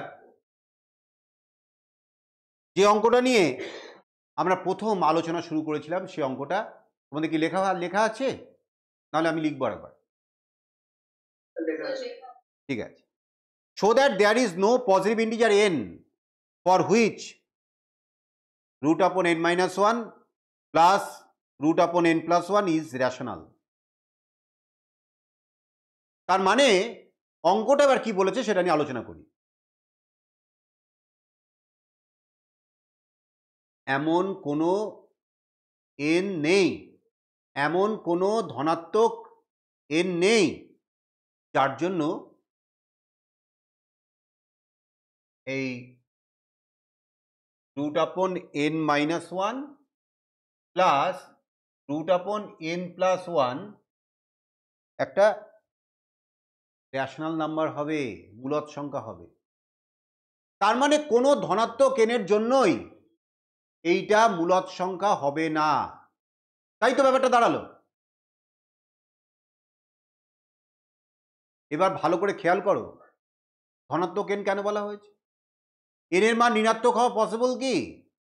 ধরো n এর মান -3, -3 যদি বসানো হয় এই রুটের মধ্যে কি হবে? -3 -1, that is you get -4 under root. এখানে যদি -3 বসাও you get -2, -3 + 1, that is you get -2 under root. রুটের মধ্যে নেগেটিভ নাম্বার হলে তো অবাস্তব সংখ্যা হয়ে যাবে, ইমাজিনারি নাম্বার হয়ে যাবে। তাই জন্য n এর ভ্যালু সবসময় বলা আছে ধনাত্মক সংখ্যা, ধনাত্মক পূর্ণ সংখ্যা। তাহলে n এর মান অবশ্যই ধনাত্মক পূর্ণ সংখ্যা হবে। কিন্তু তোমার প্রশ্নটা বলেছে এমন কোনো ধনাত্মক সংখ্যা পাওয়া যাবে না, ধনাত্মক n পাওয়া যাবে না যার জন্য এই √n-1 প্লাস √n+1 একটা মূলদ সংখ্যা বা রেশনাল নাম্বার হবে। কি ইন্টারেস্টিং অঙ্কটা দেখো, এইটা আমাকে প্রমাণ করতে হবে।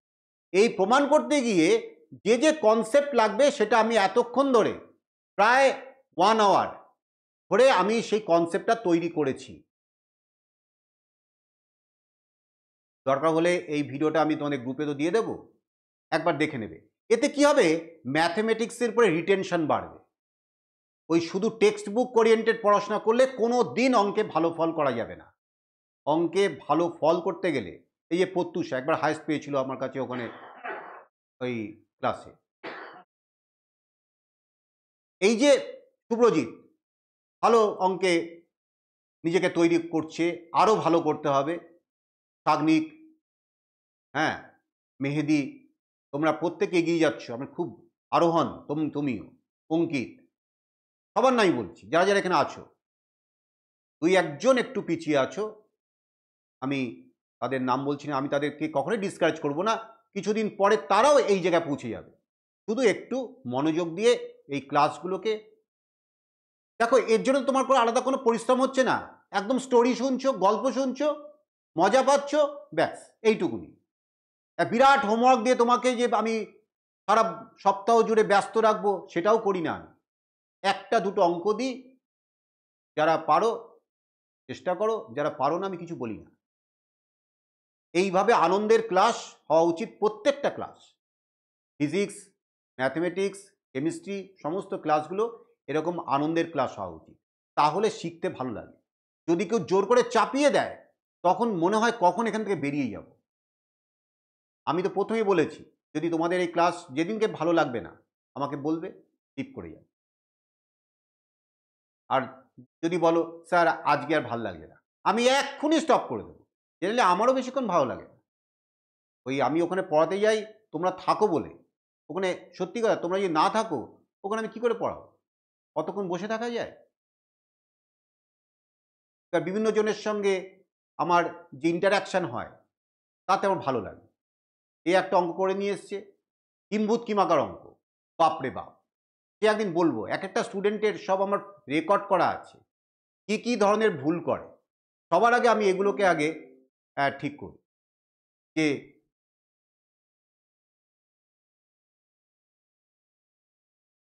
সবার আগে এগুলোকে আমি ঠিক করি যে মানে কোথায় কোথায় স্টুডেন্টের ভুল হয়। এই ভুলগুলো সব আমি ডায়েরিতে লিখি 1, 2, 3 করে। ধরো আজকে গিয়ে আমি একটা ক্লাসে একটা ভুল পেয়েছি, ওই ক্লাস আমার ডায়েরি করা আছে। 7, 8, 9, 10, 11, 12 সমস্ত ক্লাসের ভুলের একটা ডায়েরি করা আছে। হ্যাঁ,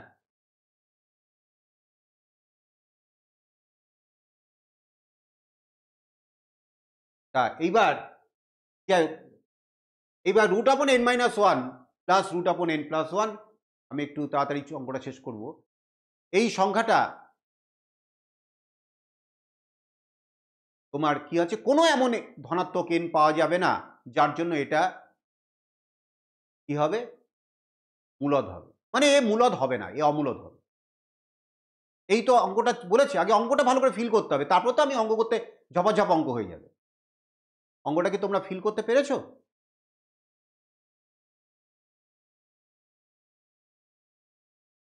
মানে এটা সবসময় হবে একটা ইরাশনাল নাম্বার। তোমরা কি বুঝেছো তোমরা? সুব্রজিৎ, হ্যাঁ, প্রজাত, দীপন বিশ্বাস, ঠিক আছে। এইবার আমি কি করলাম, একটু ব্যাকা পথ ধরলাম। এরকম ব্যাকা পথ বলেছে এটা মূলদ হবে না, এমন কোনো এন পাওয়া যাবে না যার জন্য এটা মূলদ হবে, তার মানে এটা মূলদ হবে না, সব ধনাত্মক এনের জন্য এটা অমূলদই হবে। এবার আমি বললাম এটা মূলদ হবে, মূলদ হবে, আমি বলছি মূলদ হবে। ও, মূলদ হবে, ঠিক আছে। তাহলে যদি মূলদ হয়, একটু আগে শিখেছি রেশনাল নাম্বার যদি হয়, তাহলে এটাকে কি করা যায়, পি বাই কিউ, ইন্টিজার বা ইন্টিজার ফর্মে নিশ্চয়ই একে এক্সপ্রেস করা যাবে, ঠিক কিনা বলো? তাহলে এটা সমান, আমি বলছি পি বাই কিউ। কেন? আমি ধরে নিচ্ছি যে লেট আস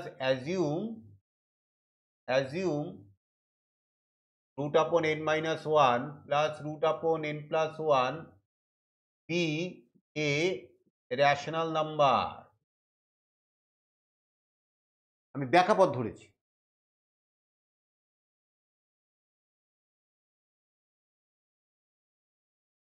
ঠিক আছে বাবা, আমি ব্যাখ্যাপথ ধরেছি, ধরে নিচ্ছি এটা একটা মূলদ সংখ্যা। ও, তাহলে তো পি বাই কিউ ফর্মে এক্সপ্রেস করা যাবে, কি তাই না বলো? এবার এইটাকে 1 নম্বর দিয়ে রেখে দাও এই সমীকরণটা। এইবার আমরা কি করছি, দুদিকে, আচ্ছা যদি 3 = 3 হয়, আচ্ছা যদি 3/2 = 3/2 হয়, তাহলে যদি উল্টে দাও 2/3 = 2/3 কি না?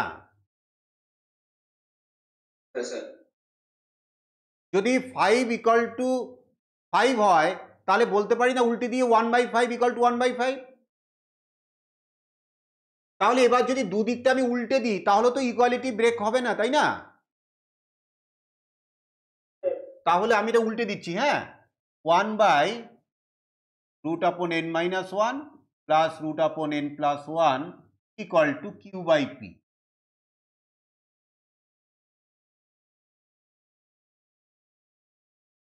q/p বলো, ক্লিয়ার? এখন সমস্যা হলো এই উল্টে তো ফেলেছি, মানে আমি পাগলা টাইপের কাজ করেছি। প্রথমেই ধরেছি ওটা বলেছে অমূলদ, আমি ধরে নিয়েছি মূলদ, আবার আমি উল্টে দিয়েছি।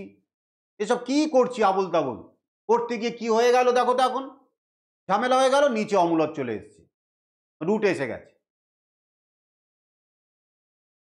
তাহলে আমার কি করতে হবে, নিচ থেকে রুট হাঁটাতে হবে, তার জন্য কি করতে হবে, কনজুগেট দিয়ে উপর নিচে মাল্টিপ্লাই করতে হবে, অলরেডি শিখেছি সেটা আমরা। তাহলে আমি এটা কত দিয়ে মাল্টিপ্লাই করব,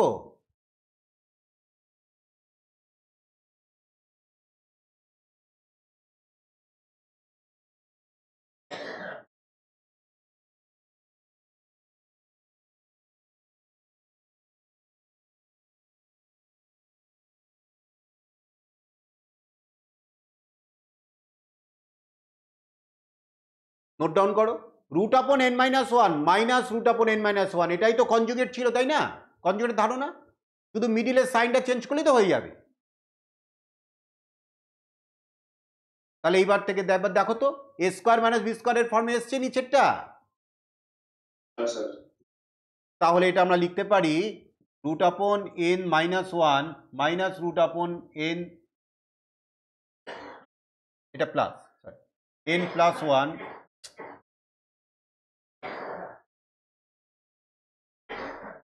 তাহলে এইটা আমরা এইটা যদি লিখি a² - b², তাহলে এটা এইভাবে লেখা যায়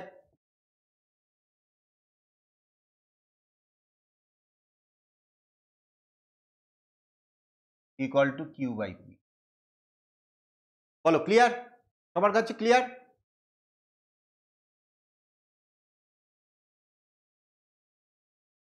এইবার দেখো এইটার থেকে আমরা এবার তৈরি করব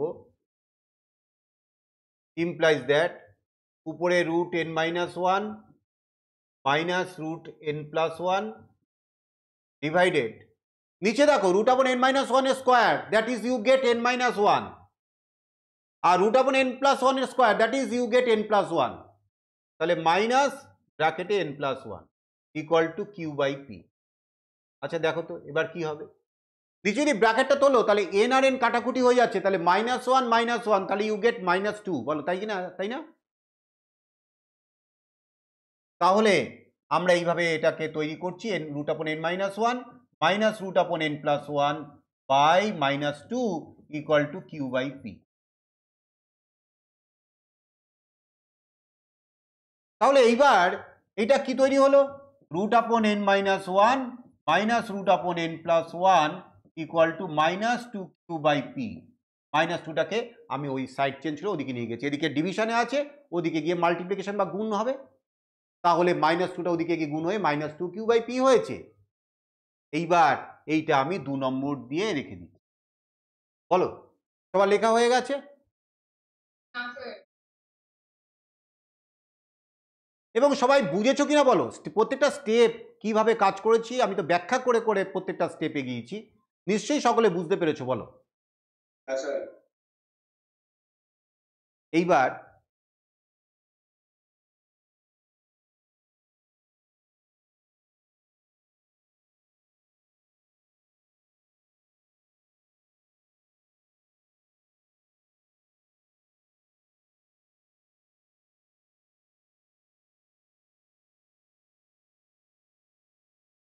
এইবার দেখো 1 আর 2 যে দুটো ইকুয়েশন আমরা তৈরি করেছি, এই দুটো ইকুয়েশন যদি আমরা যোগ করে দিই 1 প্লাস 2 1 প্লাস 2 যদি যোগ করি তাহলে কি তৈরি হয় দেখো,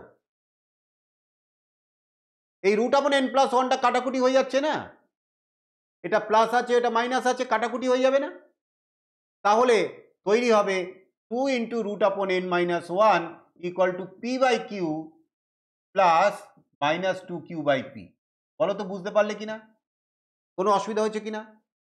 কারণ বাদিকটা অনেক লেন্দি হয়ে যাবে বলে আমি মেন্টালি কাটাকুটিটা করেছি, মনে মনে করেছি কাটাকুটিটা। এই বাম দিক প্লাস এর বাম দিক যদি হয় তুমি যোগ করো তাহলে কি হবে, তোমরা যদি বুঝতে না পারো আমি দেখাচ্ছি তোমাকে।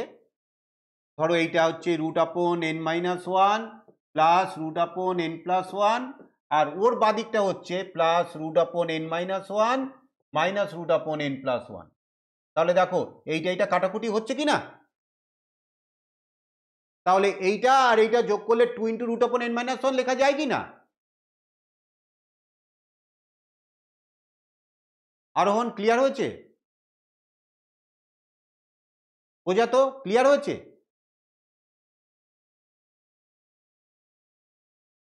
ঠিক আছে, এইবার এটাকে আমি একটু মুছে দিচ্ছি। আমি তোমাদের দেখিয়েছিলাম এটা যে কেন এইভাবে আমরা যোগ করলে কাটাকুটিটা হয়ে যাচ্ছে দেখানোর জন্য আমি করেছি। এইবার ভালো করে খেয়াল করো কি তৈরি হলো।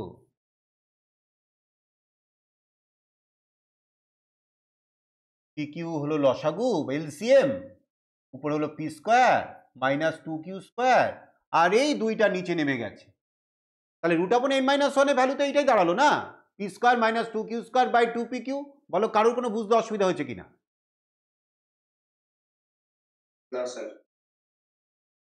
এইবার পি আর কিউকে কি ধরেছিলে, ইন্টিজার ধরেছিলে না,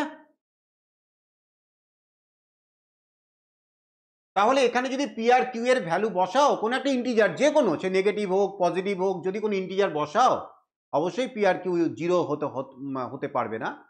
কেন আমি ধরে নিয়েছিলাম পি বাই কিউ, কিউ তো নট ইকাল টু জিরো অবশ্যই ছিল। তোমরা তো জানো যে মূলদ সংখ্যা বা রেশনাল নাম্বারের যে ফর্মটা সেটা নিচে কখনো শূন্য হবে না, সেটা তো আমি অনেক আগেই শুরুতে আলোচনা করেছি। এবং যখন উল্টে দিয়েছি তখন পি বাই কিউটা কি উল্টে গিয়ে কি হয়েছিল কিউ বাই পি, তাহলে পিও তো নট ইকাল টু জিরো হতে হবে, নিচে তো শূন্য হতে পারবে না, তাহলে পি আর কিউ কিন্তু কোনোভাবেই শূন্য হবে না। কেউই শূন্য হবে না, পিও শূন্য হবে না, কিউ শূন্য হবে না। কেন? আমি ওকে উল্টে দিয়েছিলাম, মনে করে দেখো, 1 বাই করে দিয়েছিলাম, তার ফলে ওখানটা পি বাই কিউটা কিউ বাই পি হয়ে গিয়েছিল। তাহলে নিচে কেউ তো শূন্য হতে পারবে না, তাহলে পি এক সময় নিচে ছিল, এক সময় কিউ নিচে ছিল, তাহলে দুজনে কেউ কিন্তু শূন্য হতে পারবে না। বলো ঠিক কি না?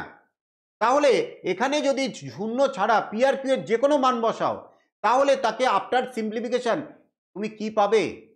একটা সংখ্যা তো পাবে, তাই না?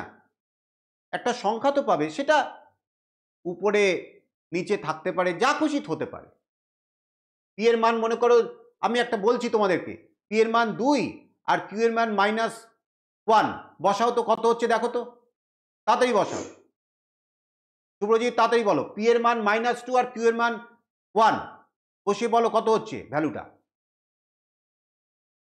আসলে কোনটা p square minus 2q square by 2pq? হ্যাঁ হ্যাঁ হ্যাঁ, সব জায়গায় বসাও। কিউ এর মান কত? 1। পি এর মান -2, কিউ এর মান 1, বসাও কত হচ্ছে।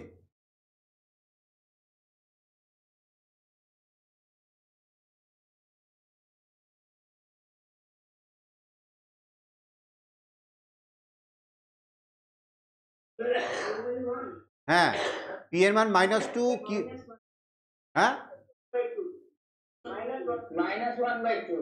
-1/2। তাহলে বলো √n-1 তৈরি হলো -1/2, এরকম করে কখনো 5/2 হবে, কখনো 3/2 হবে, তাহলে রুট তো আর থাকছে না। তাহলে n-1 এটা কি হবে? কি হবে? কখন রুটটা উঠে যায়? 4 হলে রুট উঠে যায়, 9 হলে উঠে যায়, 25 হলে উঠে যায়, তাই না? তাহলে রুটের মধ্যে যে আছে সে তাহলে কিরকম সংখ্যা হবে? নয় 4, না হলে 16, নাহলে 25, নাহলে 36, তার মানে কি বর্গ সংখ্যা হবে, পারফেক্ট স্কয়ার নাম্বার হবে, তাই না? বলো ঠিক কি না? তাহলে এটা আমি বলতে পারি এটা সমান একটা রেশনাল নাম্বার বা মূলদ সংখ্যা অবশ্যই। কেন? এটা একটা ইন্টিজার বা ইন্টিজার ফর্মেই তৈরি হচ্ছে। সুব্রজিৎ একটু আগে বললো -1/2, তাই বললে না? তাহলে এটা যদি রেশনাল নাম্বার হয়, তাহলে এখান থেকে ডিসিশন নেওয়া যায় n-1 ইকুয়াল টু একটা perfect square number, perfect square number বা বর্গ সংখ্যা 4, 16, 36, 25, 49, এই ধরনের সংখ্যা, 100, এরকম। না হলে তো রুট তৈরি হতো, তাই না? রুট তো তৈরি হচ্ছে না। বলো ক্লিয়ার? তাহলে n-1 একটা পারফেক্ট স্কয়ার নাম্বার, সকলের কাছে ক্লিয়ার হয়েছে তো? ব্যাস, এইবার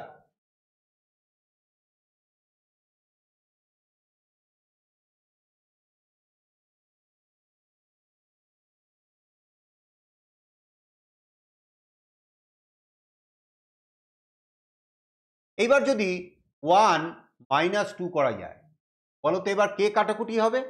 1 এর সঙ্গে 2 যদি মাইনাস করি, কে কাটাকুটি হয়? √n-1টা কাটাকুটি হয়ে যাচ্ছে, তাই না? তাহলে তৈরি হবে কি 2 × √n+1 equal to p by Q minus -2q/p। তাহলে কি তৈরি হবে? √n+1টা ইকুয়াল টু ওই pq LCM, উপরে হচ্ছে p square plus 2q square আর নিচে 2। তাহলে সেই একই গল্প, আগের মতনই হয়েছে ব্যাপারটা। √n+1 মানে দেখো পি কিউ দিয়ে একটা ফ্র্যাকশন ফর্মে তৈরি হচ্ছে।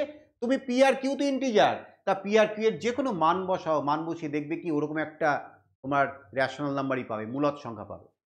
তাহলে এটা কখন পসিবল বলো তো? যখন n+1টা কি হবে? একটা বর্গ সংখ্যা হবে বা পারফেক্ট স্কয়ার নাম্বার হবে, তাই না? কি বলো? তাহলে এটার থেকে বলতে পারি যে এটা একটা রেশনাল নাম্বার, তাহলে এখান থেকে বলতে পারি n+1 ইকুয়াল টু এ perfect square number, perfect square number. সবাই নোট ডাউন করো, ব্যাস আমাদের হয়ে গেছে প্রায়, আর একটুখানি। এইবার আমরা দেখছি n-1 একটা পারফেক্ট স্কোয়ার নাম্বার, n+1 একটা পারফেক্ট স্কোয়ার নাম্বার, দুটোই পারফেক্ট স্কোয়ার নাম্বার। আচ্ছা,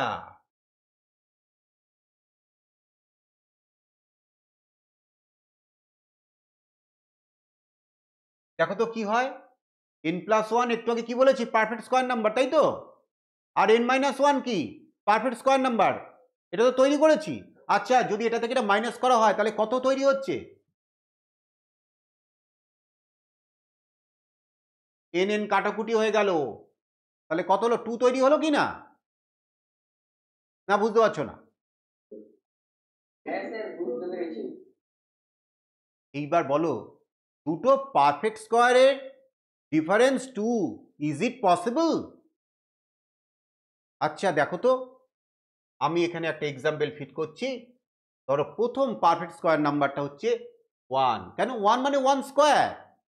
আচ্ছা, তার পরের পারফেক্ট স্কোয়ারটা কত আছে, 4, তাই না?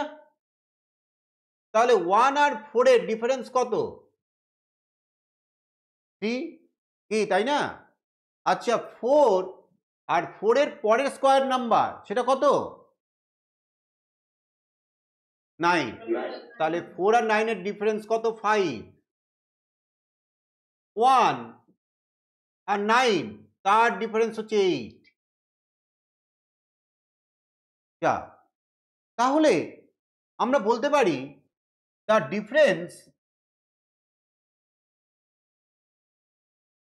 Between two perfect square number is at least, বলো তো সবচেয়ে কম কি হতে পারে, at least 3। 3 এর কম হতেই পারে না, কোনো এরকম তুমি উদাহরণ তৈরি করতে পারবে না যেখানে দুটো পারফেক্ট স্কোয়ার নাম্বারের ডিফারেন্স 3 এর কম হবে। এ বাবা, দুটো পারফেক্ট স্কোয়ার নাম্বারের ডিফারেন্স কত তৈরি করেছি আমরা? 2 স্যার। তাহলে এবার বলছি নো, তাহলে it is absurd, it is absurd. তাহলে আমরা যা ধরে নিয়েছিলাম, অ্যাকচুয়ালি আমরা পাগল ছিলাম। রুট আপন n-1 যেটা ছিল একদম শুরুতে, যেটা আমরা ধরে নিয়েছিলাম, ওটা তোমরা এবার লিখে দাও।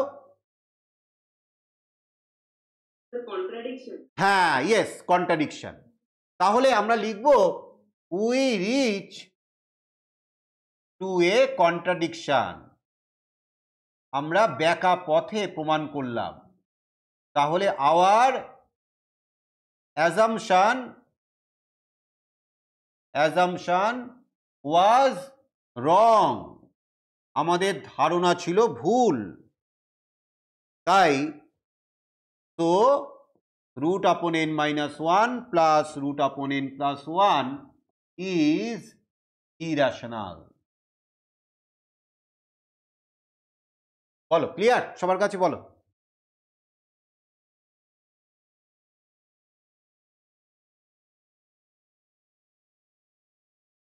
অঙ্কিত, ক্লিয়ার হয়েছে?